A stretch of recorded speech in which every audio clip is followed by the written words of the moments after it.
আমি মোহাম্মদ আবু তালেব আগামী 21শে মে ঈদগাঁও উপজেলা নির্বাচনে টেলিফোন প্রতীক নিয়ে নির্বাচনে প্রার্থী হয়েছি।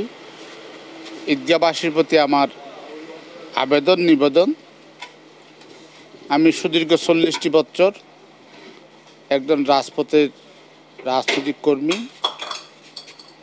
আমি সুদীর্ঘ রাজনৈতিক জীবনে ঈদগাঁওবাসীর সাথে ছিলাম, আছি, থাকব। ঈদগাঁওবাসী যদি আমাকে আগামী 21শে মে আমার টেলিফোন প্রতীকে রায় দিয়ে আমাকে নির্বাচিত করে আমি আমার নির্বাচনী প্রতিটি জনসভায় হাজার হাজার জনতার সামনে অঙ্গীকার করেছি, আমি যদি উপজেলা চেয়ারম্যান নির্বাচিত হই, আমি এই উপজেলার চেয়ারে বসে কোনো দিন 1 টাকা ঘুষ খাবো না, দুর্নীতি করব না, কোনো স্বজনপ্রীতি করব না, কোনো দুর্নীতিবাজকে প্রশ্রয় দেব না।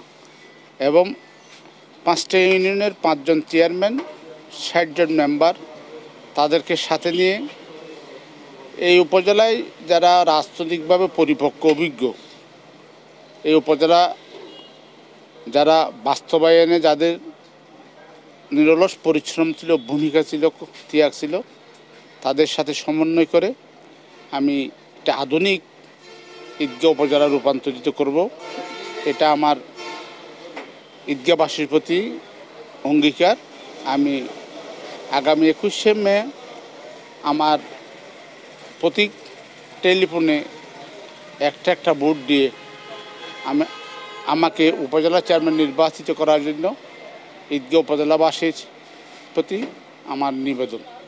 মহান রব্বুল আলামিন আমাকে যদি নির্বাচিত করে, আমি যদি নির্বাচিত হই, আমার উপজেলাটি বাংলাদেশের অন্যান্য উপজেলার চেয়ে একটু অবহেলিত।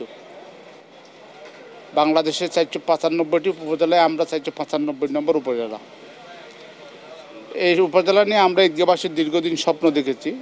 আজকে বঙ্গবন্ধুর কন্যা বাংলাদেশ সরকারের মাননীয় প্রধানমন্ত্রী জননেত্রী শেখ হাসিনার হাতেই এই উপজেলা আমাদের স্বপ্ন, ঈদগাঁও উপজেলাবাসীর স্বপ্ন বাস্তবে রূপ নিতে যাচ্ছে। আমি যদি নির্বাচিত হই, বাংলাদেশ আওয়ামী লীগ বিগত নির্বাচনী ইশতেহারে ঘোষণা করেছেন গ্রামকে শহরে রূপান্তরিত করবে। নেত্রীর সেই বার্তা আমি বাস্তবায়নে আমার নিরলস ভূমিকা থাকবে। আমি এবং নেত্রীর সেই স্লোগান বাস্তবায়ন করার জন্য ঈদগাঁওবাসীর সাথে নিয়ে আমি বাস্তবায়ন করব বলে আমি করতে পারবো বলে আমি বিশ্বাস করি।